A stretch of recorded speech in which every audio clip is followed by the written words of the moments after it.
Hey there and welcome to AutumnAfar, and welcome back to those of you who have joined me before. As always, any of the links that I've used as part of my research for this video are going to be linked in the description box below, and I highly encourage you to do your own research and form your own opinions.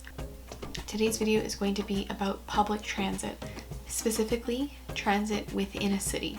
So transit within a country to different cities or between different countries that are close together will not be covered in this video.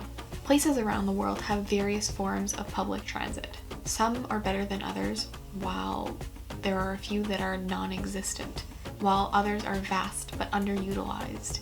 So how can you decide if you're going to take public transit on a trip? I'm from Montreal. I was born and raised here, and oftentimes public transit is the only way to get around the city. We have an insane amount of construction here, and that means there are a lot of road closures, and it often means a lot of traffic and congestion. The metro, generally speaking, is fairly reliable.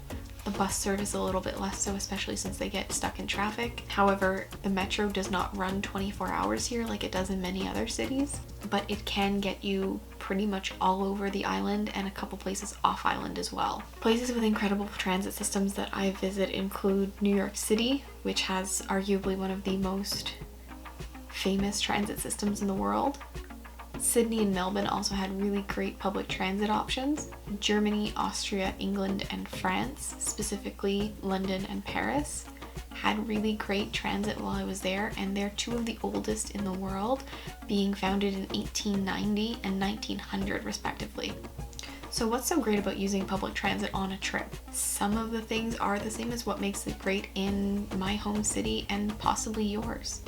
Using these transit systems has allowed me to get around quickly, efficiently, and quite frankly, cheaply.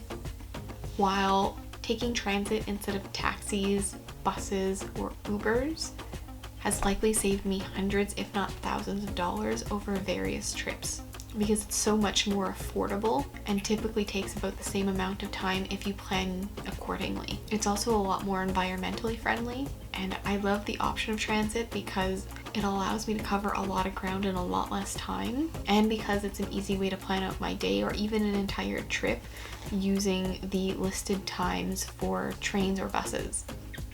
The systems are also historic in many places, with old artwork or even placards with information explaining the history of the system or individual stations. You also don't have to worry about finding parking somewhere that might be really crowded, like a downtown area, if you take transit, because your vehicle either won't exist or it will be parked somewhere in a designated parking area near the transit station. Taking public transit also allows me to see a city in the same way that a local would, and I often plan my accommodations around the fact that it's near public transit. Many places also have 24-hour transit options, so you don't have to worry about being stranded anywhere if you stay out late after taking in the sights or after an event, either at night or if it's something ran later than you expected, or if you decided to continue walking around for a while longer, or even if you get lost either accidentally or on purpose. Other places that have phenomenal transit include Japan, China, Spain, Hong Kong, Singapore, Korea,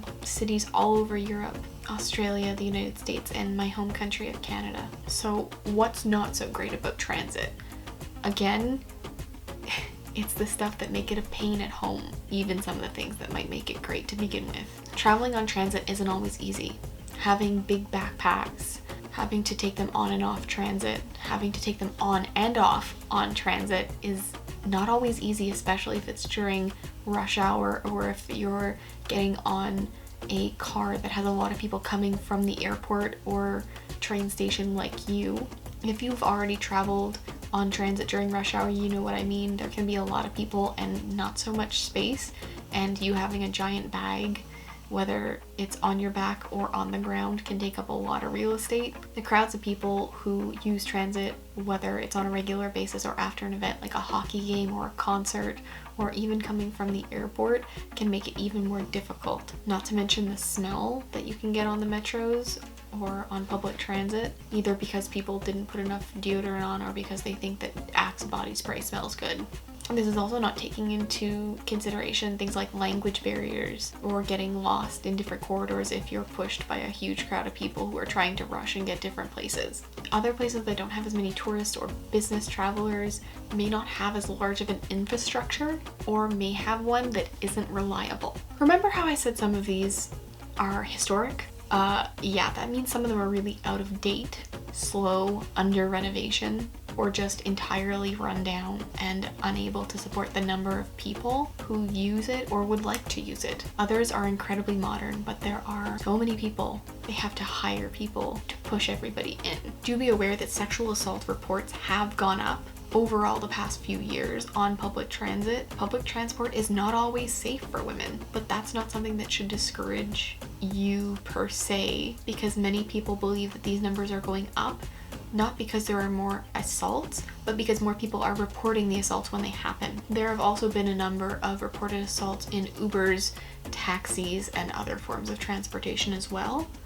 And again, the numbers are seemingly going up, likely because more people are reporting that they're happening, not because they're happening more often. There are a few other ways to get around that are kind of public, like car sharing programs. Car2Go, Communato, Turo, and Zipcar are just a few of the services available across North America that I've been able to find that allow you to have a private vehicle that is shared with numerous people, and in some cases have prime parking spots that are reserved specifically for those programs to encourage people to ride share. Many cities also now have public bicycles that you're able to rent for a certain fee, but that's a whole other topic.